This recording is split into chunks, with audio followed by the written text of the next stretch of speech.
All right, guys, we're back at it. It's another hot day working on this south wall. Pretty soon, hopefully, we'll be getting into actually some fall temperatures for doing painting. In the last video, we had finished doing this lap siding. This was the last piece I stuck on. And as you can see, in a lot of places, this is further down than the 1.25 inches. That's okay, and that was intentional for this last piece. I did it intentionally because I wanted to really pinch down this top piece against the one below it. So I wanted it further into the field. But also, I'm going to have this belly band piece that I had mentioned earlier, where it's going to sit on top of my trim on the corner, go up 5 inches, and then come all the way across.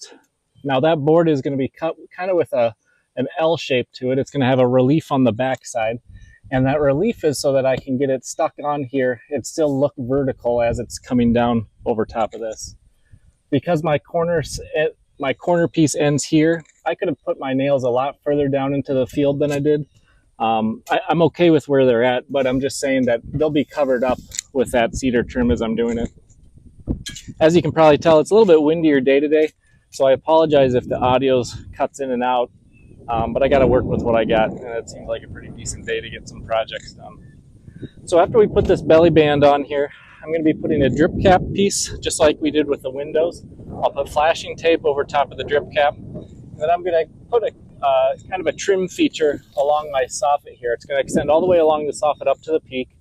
It's a piece of cedar, same 1 inch thick material, but it's going to be ripped to 2.5, and that's going to give myself a border around this entire area where I can put in my lap siding, my cedar shake style siding, and have something to caulk along at the edges.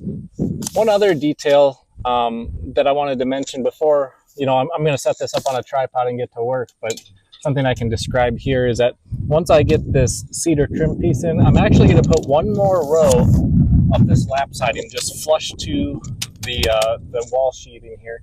And what that does is that acts as a kick out for the cedar texture material, so that you get kind of that shingle look across the top. It's very similar to what we did with our trim strip down at the bottom, but because it's a kind of a patterned material, you have these cuts that are going up into it to make it have the look of the shingles. So you need to have a larger piece of backing that's also waterproof.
So before I actually get this all buttoned up, I wanted to kind of point out some of the details that we're doing with getting this lap siding in place before doing that shaker style on top of it.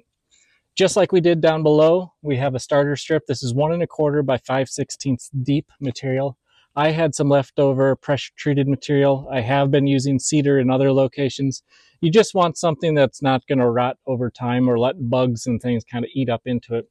So I put that down, but I've got this little temporary piece in here. This is also 5/16, and I'm just putting this on top of my drip cap to act like a ledge so that I can hold my lap siding and my starter strip up and out of any water that could accumulate on top of the drip cap. You want to leave a little bit of a gap there. You also see that I've pre-painted my lap siding here. I've also pre-painted a lot of those shingle boards as well. You'll see when I start putting those up. And that's just because it's difficult to work up here with a ladder. And as much kind of prep work as I can do ahead of time is to my benefit. Not only that, is that those shingles, the way that they're vertically oriented, they've got grooves that cause a lot of runs and things if you're trying to paint it up on the wall. I don't really want to drip it everywhere.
Well, as you had seen in the last segment, we had finished up this gable end wall with the cedar shake style fiber cement siding.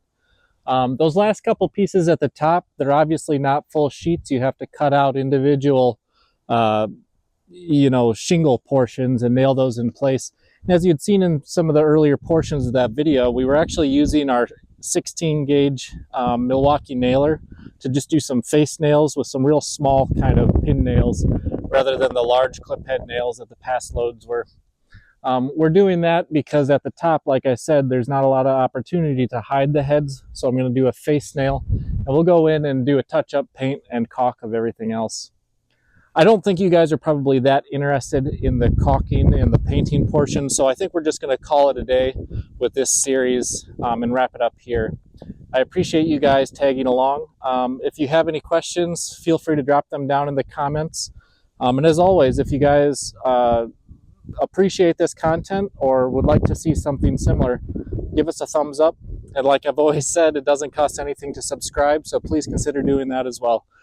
I appreciate you guys tagging along, like I said, and we'll catch you on the next one. Bye.